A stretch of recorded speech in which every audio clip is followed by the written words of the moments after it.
Өнгөрсөн шөнө Сенегал сүмийн гадаа нэлээд шуугиан үйл явдал бодлоо. Цагдаа нар сүмийн гадаа очиж үүссэн энэ асуудлыг цогцолсон юм. Цагдаагийнх нэг очиход нэгэн эмэгтэй уйлж хоёр хүүхдийнхээ хамтаар тусламж ирж байлаа. Тэр эмэгтэй бурхны нэрийг барингуйж их нутагт минь буцааж өгөөч хэмээн цурхран уйлж харсан хүн бүрээсээ тусламж гуйж байсан юм.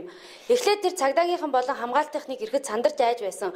Улмаар орон нутгийн телевиз ирэхэд учир шалтгаанаа тайлбарлан ярьж гисэн юм. Орон нутгийн цагаар шөнийн 23 цаг болж байх үед энэ үйл явдал болжээ. Тэрээр 2009 онд Монголоос ирсэн гэв. Сурвалжлагч цагдаагаас болон Монгол эмэгтэйгээс ярьцлага авчээ. Энд яг юу болоод байгаа юм болоо? Энэ эмэгтэй яагаад уйлсан юм бэ? Энд ямар нэгэн гэмт хэрэг гарсан болов? Бид энд 23 цагийн орчимд ирсэн. Тэгэхэд энэ эмэгтэй хоёр хүүхдийнхээ хамт уйлж байсан. Нарийн учир шалтгааныг мэдээгүйч тэр буцахыг хүсэн хүмүүс танд нь дахиад уйлж эхэлсэн. Тэр ярьж эхлэх үед түүний нөхөр ч юм уу хэн нэгэн түүнийг олон жилийн турш хорж байсан тухай яриад л байсан. Би түүний ярианаас тэр зүхтаж сүмд ирсэн гэдгийг ойлгосон. Хэргийн байдалтай танилцж маргааш өглөө мөрдлөг шалгалт явуул гэж хэлсэн чинь энэ бүхэн маргаашд хэд оройтсон байж мэднэ. Хинч түүнийг энд дураагүй. Тэр одоо хамгаалтынхантай явах хэрэгтэй. Хэрэгцээд мэдээлэл өгсөн танд баярлалаа. Зүгээр та бүхэнд ч гэсэн бас баярлалаа. Би Монголоос ирсэн намайг Сумьягийн Инхма гэдэг энд 2009 онд ирж маш удаан хугацаанд зов чаналж гинөө. Хэцүү лээ. Надад одоо тусламж хэрэгтэй. Би буцаж тэр газар руу явмааргүй байна. Эндээс өөр хаашаа ч явмааргүй байна. Надад явах газар ч байхгүй. Бурхан минь надад туслаач дээ.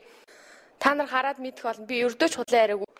Надад одоо ямар ч мөнгө байхгүй. Би нутг руугаа буцах гэтэл мөнгөгүй болчиход байна. Би Эмнэл телевизээр энэ газрыг анх мэдэж авсан. Тэнд хүмүүс тусалдаг гэж, энд надад олон хүн туслана гэж бодож байгаа. Миний нөхөр Нигерт авчирсан. Түүний Кристофер Анакуба гэдэг тэр намайг 2009 онд Нигерт бизнес хий гэж авчирсан. Эхэндээ бүх зүйл хэвэн байсан ч энд ирмэгцээ тэр их муухай олж эхэлсэн. Тэр намайг хятад шиг харагдаж байна гэдэг байсан. Би үнэхээр их гайхсан. Би хизээч тэгж харагддаггүй. Тэр цагаас эхлэн намайг зодож эхэлсэн. Тэр намайг гэртээ түгжиж явдаг байсан. Би өмнө нь амьдралдаа хизээч ийм зүйл үзэж байгаагүй. Тэр намайг маш их тамлсан.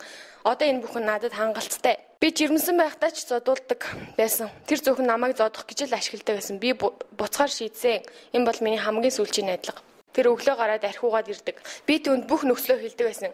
Гэтэл тэгж хэлэх тоолондоо би зодуулж исэн. Гарт тарсан бүхнээрээ намайг зодсон. Би тэндээс гарч чаддаггүй. Олон ч удаа ордлох хийсэн. 7 сартай жирэмсэн байхдаа ч түн зодуулсаар байсан. Сүүлдээ зочны өрөөнд биш галтайгоо ариун цэвэр өрөөнд хүртэл зоддог болсон. Тэр ямар ч хяналтгүйгээр зүгээр л намайг зоддог. Би цагдаад уучраа хэлсэн. Энд өхмээргүй байна. Би нутагтаа очимоор байна. Тэнд миний хоёр хүү ээж минь намайг хүлээж байгаа гэж зөндөө хэлсэн. Гэсэн ч цагдаа нар авч хэлцээгүй. Энэ бол гэр бүлийн асуудал гэж хэлээд буцсан.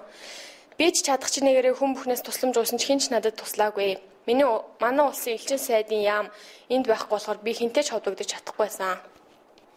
Түүний найдвар талаар болсонгүй сумийнхэн Инхма бүсгүүд болон түүний хоёр хүү охинд гэрт нь харахад бүх талаар нь тусалсан гэлээ. Ингээд энэ нэмэгтэй зовлон зүдгүрээсээ салж гэрэлт гээгээтэй амьдрал руу хөтлөгдөж байгаа нь юм а.